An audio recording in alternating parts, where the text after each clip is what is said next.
there's a leadership vacuum right now in our world. But I believe that leadership vacuum, please hear me, does not start at 1600 Pennsylvania Avenue. That leadership starts in your home. Boom. If you're not being a leader to your wife and to your children, if you're not being a leader in your community, amongst your family, on your job, man, that leadership doesn't start in Washington, D.C.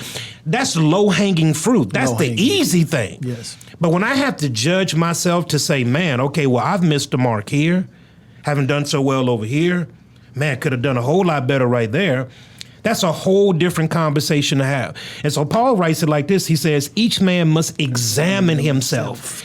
And Pastor, let me tell you something. The examination hurts. And we hate to do the self-examination.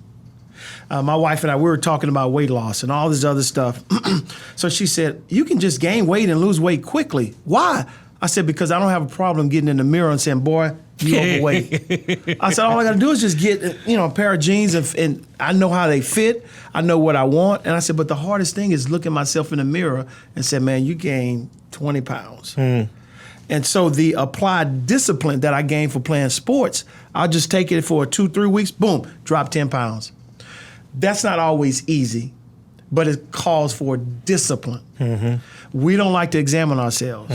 It's the same way spiritually. Yeah. So the responsibility of discipling your home is not your pastor's responsibility. Come on, talk to me.